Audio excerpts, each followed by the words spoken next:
Hello, one and all. This is Waning Moonlight, and today I'm going to be talking about Echoes of Wisdom. Now, there will be spoilers for mid, early, and late game. Not necessarily in any order. I'll be talking randomly here, but there will not be any more warnings after this one. So, if you don't want any spoilers, come back later. But do make sure you return. Now, anyways, here we are in Echoes of Wisdom.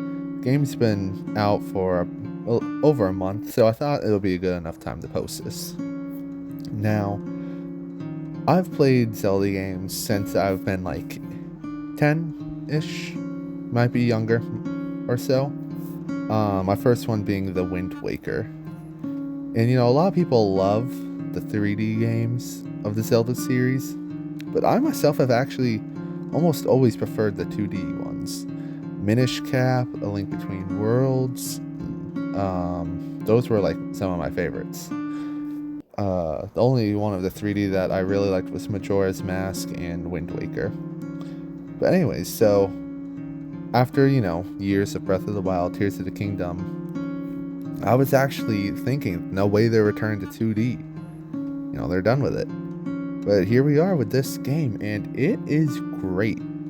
I actually really enjoyed this game, and I was pretty proud of myself. I like to think I'm halfway smarter than your average person, but I typically end up needing to look up stuff because I get lost. I go and defeat a dungeon. I'm like, okay, I'll walk to the next one, and then I don't know why it's locked, and it's like I'm supposed to know that this random person in this place I've never been to has something for me. I don't get that. But this was the first Zelda game I never even had to look up a thing for. No matter how lost I would get or confused, I was able to find my way. So it actually made it like a lot more enjoyable of an experience.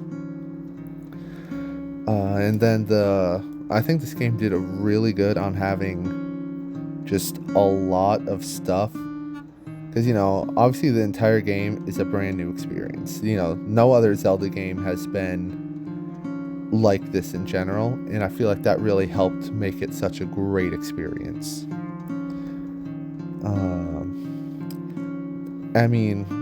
First off, obviously, you're playing a Zelda.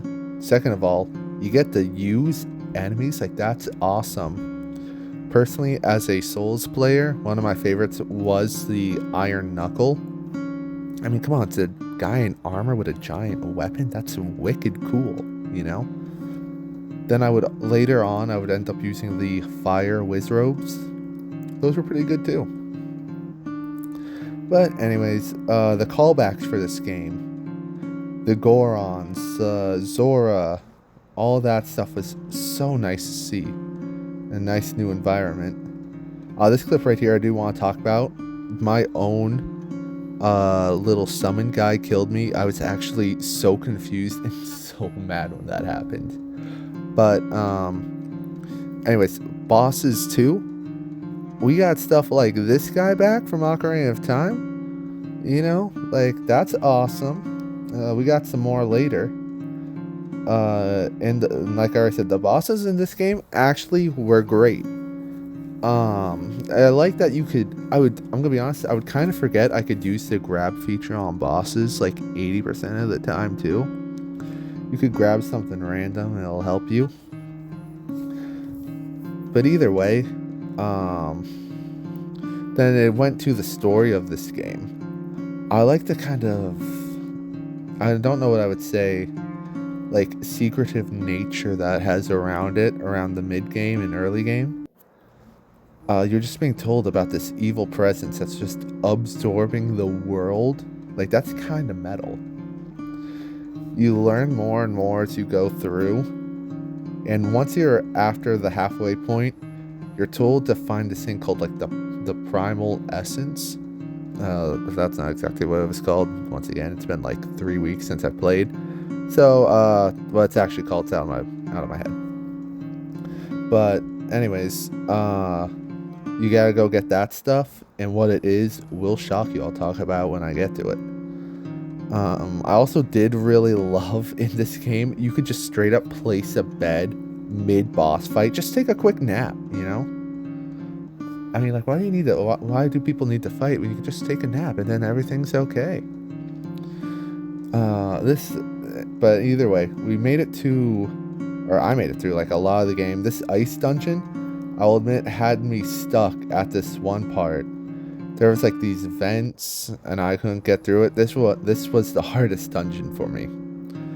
It was right here. I do not know why. I could not comprehend what I was supposed to do. This legitimately, calling me stupid, I probably am, but I was here for like an hour before I came up with before I could nail that right. And then the lore of this game, I feel like this game had a lore drop that hasn't been as big or important since like Ocarina of Time. Talking about how the world, like the golden goddesses and why they made the world and stuff, that was wicked cool. But then that was basically about the mid game.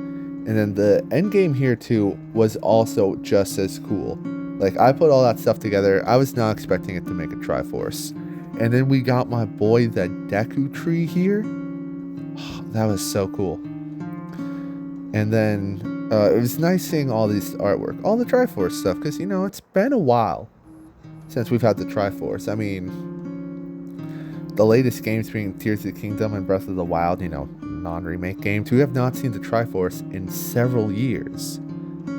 And then it's right there. I'm not gonna lie, I was pretty happy to see it. You know, it's almost like a memory of, you know, like from when I was a kid, being able to grab it again.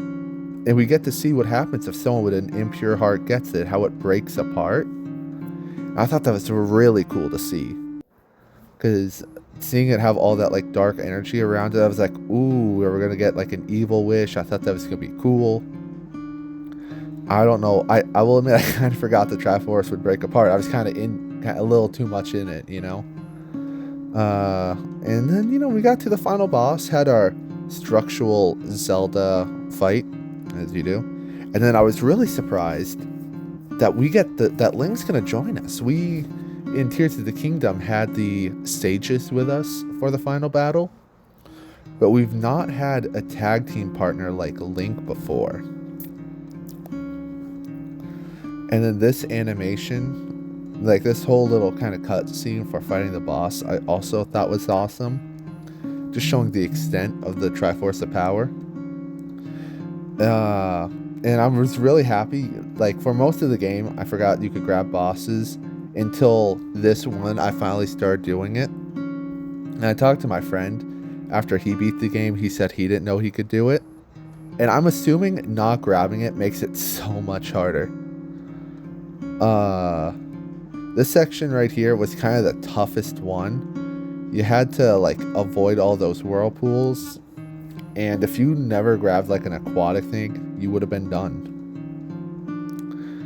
But yeah, in general, that's just my thoughts of Echoes of Wisdom. You guys should play the game. It's great. It's awesome. I loved it. And if you enjoyed my ramblings, as crazy as I sound, leave a like and subscribe, and I'll probably try and do more stuff like this.